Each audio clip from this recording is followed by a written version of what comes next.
Alors, nous nous retrouvons pour la lecture de ce jour. Donc, c'est une lecture documentaire, c'est-à-dire qu'il va apporter des informations sur un sujet. Et aujourd'hui, nous travaillons sur un document qui parle des instruments de musique. Donc, on voit le titre, les instruments de musique.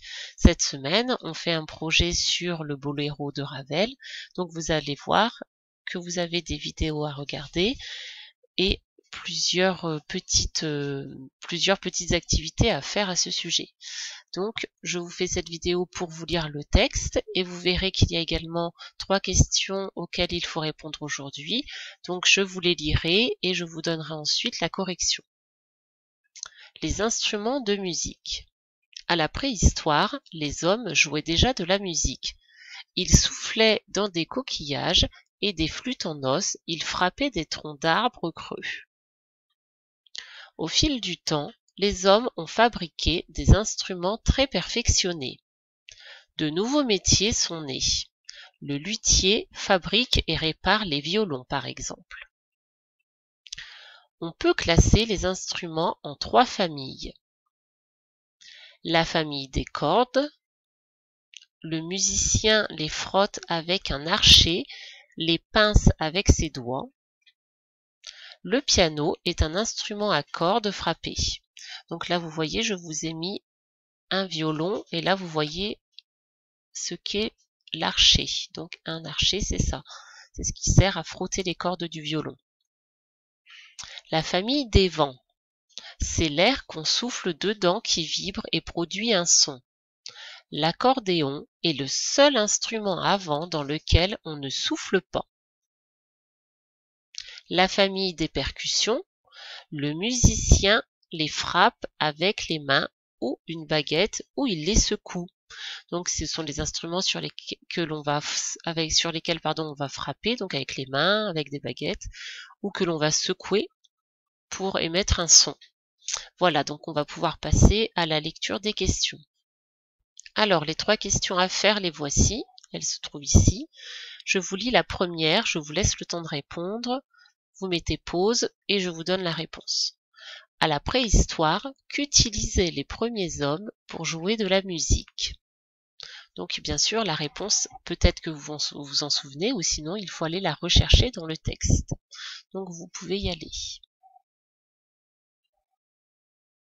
Donc pour vous donner la réponse, je fais un retour au texte pour que vous voyez où c'était indiqué. Donc on nous dit, à la préhistoire, les hommes jouaient déjà de la musique. Ils soufflaient dans des coquillages, donc ils faisaient de la musique avec des coquillages, et des flûtes en os. Donc ils soufflaient soit dans des coquillages, soit des flûtes en os. Donc d'ailleurs, vous avez l'illustration ici à côté. Et également, ils frappaient des troncs d'arbres creux. Voilà ce qu'ils utilisaient. Deuxième question. Comment nomme-t-on la personne qui fabrique et répare les violons?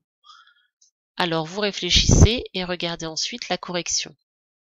Cette fois, la réponse se trouve donc dans le petit encadré numéro 2 et on nous dit donc que de nouveaux métiers sont nés. Par exemple, on a le luthier qui fabrique et répare les violons, par exemple.